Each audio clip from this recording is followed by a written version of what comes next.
આપણા આંગણે પધાર્યા છે એમનું આપણે તાળીઓના ગણગણાટથી એમનું આપણે સ્વાગત કરી લઈએ। એવા જ આપણા પ્રદેશના મહામંત્રી શ્રી મનોજભાઈ સોરઠિયાજી પણ આપણી વચ્ચે પધાર્યા છે, એમનું પણ આપણે તાળીઓના ગણગણાટથી સ્વાગત કરી લઈએ। અને આપણા નર્મદા જિલ્લાની જે અહીંયા બે બે શેરણીઓ બેઠેલી છે, જેમના થકી આજે ચૈતરભાઈ એટલા મજબૂતાઈથી આખા ગુજરાતમાં અવાજ ઉઠાવે છે અને જેઓ અત્યારે જેલમાંથી છૂટીને બહાર આવ્યા છે એવા શકુંતલાબેન વસાવાનું આપણે જોરદાર તાળીઓના ગણગણાટથી એમનું સ્વાગત કરી લઈએ। અને જ્યારે જ્યારે આ ભારતીય જનતા પાર્ટીની આ સરકાર, આ શકુંતલાબેન હોય, આ ચૈતરભાઈ હોય, એમની પર ખોટા ખોટા કેસો કરી એમને જેલમાં મૂકતા હોય અને ત્યારે આખો મોરચો સંભાળતા હોય એવા આપણા વર્ષાબેન વસાવાનું આપણે તાળીઓના ગણગણાટથી સ્વાગત કરી દઈએ મિત્રો। તેમજ આપણા તમામ મહાનુભાવો અહીંયા, તમામ આગેવાન શ્રીઓ અહીંયા પધાર્યા છે। દૂર દૂરથી, આજુબાજુ ગામમાંથી, આજુબાજુ જિલ્લાઓમાંથી અમારા વડીલ શ્રીઓ પધાર્યા છે।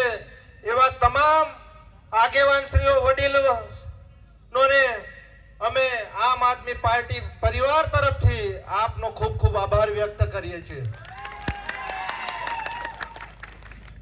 મિત્રો, આજે આ સરકાર શ્રીએ ગઈકાલે જ એ લોકોએ જાહેર કર્યું હતું ને, તમારા બધાના જ મોબાઈલમાં સાયલેન્ટો વાગ્યા હતા કે નહીં વાગ્યા? તમે વિચાર કરો, આજે કુદરત પણ આપણી સાથે છે કે આગાહી એટલી બધી કરવામાં આવી હતી અલગ અલગ જિલ્લાઓમાં, પણ તેમ છતાં આજે આ વરસાદ જે આપણી પર આજે મહેરબાન છે કે આજે આટલી જનમેદની ને આટલે આજે બધા ભેગા થયા છીએ અને આજે વરસાદ નથી પડ્યો એટલે કુદરતનો પણ આપણે આભાર માનવો જોઈએ મિત્રો। કેમ કે ચૈતરભાઈ વસાવા અને એમની આ પૂરી ટીમ એ દરેક સમાજના મુદ્દાઓ આ સરકાર સામે ઉઠાવે છે, આ સરકાર સામે મજબૂતાઈથી લડે છે। એના માટે જ આપણા સાહેબશ્રીને જેલમાં મૂક્યા છે।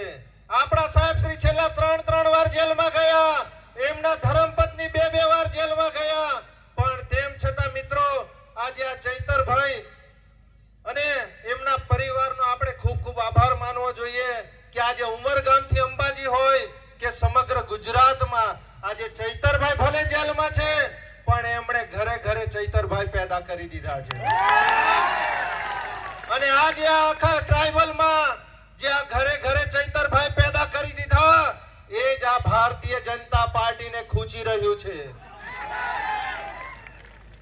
જ્યારથી આપણી આ જિલ્લા પંચાયત બની છે મિત્રો, આ ભારતીય જનતા પાર્ટીએ આપણા ચૈતરભાઈને એક નહીં જેવી સામાન્ય કેસમાં અઠવાડિયામાં 3 દિવસ સુધી તારીખો પાડતા હતા આ લોકો। એક દિવસ ચૈતરભાઈ જેલ તારીખ ભરવા ના જાય તો આ લોકો એમની પર વોરંટ કાઢતા હતા। તમે વિચાર કરો, 2023 નો કેસ અને 2026 આ સરકારોએ જજમેન્ટ આપ્યું। આજે આ પ્રદેશના નેતાઓ અહીંયા ગાડી ઉપસ્થિત છે, એમણે ચૈતરભાઈને જવાબદારી સોંપી હતી કે ઉમરગામથી અંબાજી સુધી 400 સીટો 500 સીટોની જવાબદારી છે ચૈતરભાઈ તમારી ઉપર, અને આ 500 સીટોમાંથી આપણા ચૈતરભાઈ રાત દિવસ ભૂખે તરસે પરિવારની ચિંતા કર્યા વગર દરેક સમાજમાં, દરેક ગામે ગામ, તમામ વિસ્તારોમાં જઈને આ ભારતીય જનતા પાર્ટીના ઉમરગામથી અંબાજીમાં, આ તાલુકા પંચાયત, આ જિલ્લા પંચાયતમાં સુપડા સાફ કરી નાખ્યા અને 400 સીટો લાવ્યા। આપણે કેટલી લાવ્યા? 400 સીટો। એ આ ભારતીય જનતા પાર્ટીના નેતાઓને પેટમાં તેલ રેડાઈ રહ્યું છે, એ જ આ અમને ગમતું નથી। આ ચૈતરભાઈ વસાવા ટૂંક સમયમાં જ આવે છે અહીંયા આપણી વચ્ચે।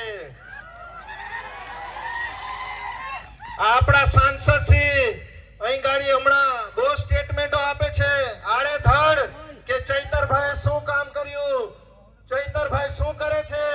અરે ભાઈ, તમે તો 30-35 વર્ષથી સાંસદ છો।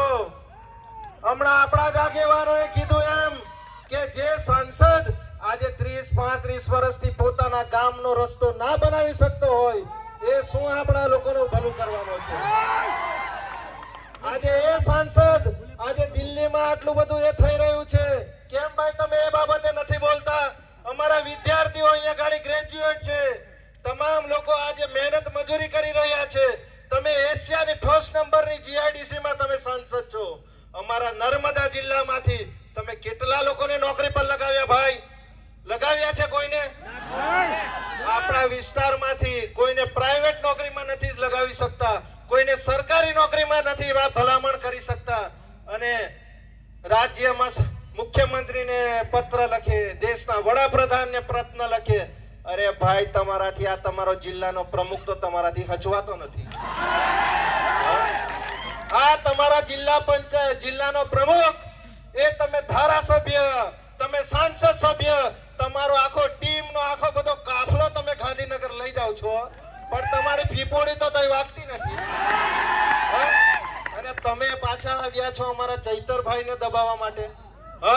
અને ડિબેટ કરવી હશે તો સાહેબ શાંતિથી થોડી રાહ જોજો. આવે છે અમારા સાહેબ. તમે કહેશો તે સ્થળ, તમે કહેશો તે સમય, તમે કહેશો તે જગ્યા, અમે આવનારા દિવસોમાં તમારી સાથે ડિબેટ કરવા માટે પણ તૈયાર છીએ. પેલી કહેવત છે ને, લાગશે વાર પણ આવશે બજાર. એટલે શાંતિ રાખજો. વધુ ન કહેતા આપણે આપણા આગેવાન શ્રીઓને અને આપણા ધારાસભ્ય શ્રી ચૈતરભાઈ વસાવાના જે ધર્મપત્ની આવ્યા છે એમને પણ આપણે સાંભળવાના છે. તો અમારી વાણીને અહીંયા ગાડી વિરામ આપીએ છીએ. જય હિન્દ, જય ભારત. એકવાર આ બધા જ મહાનુભાવો હમણાં બોલવા આવવાના છે, એટલે જરા એક જોરદાર નારો લગાવી દઈએ આપણે. બોલો જય આદિવાસી, જય આદિવાસી, જય જોહાર. ચૈતરભાઈ तुम संघर्ष करो, हम तुम्हारे साथ हैं. चैतरभाई तुम आगे बढ़ो, हम तुम्हारे साथ हैं. जय हिंद, जय भारत मित्रों.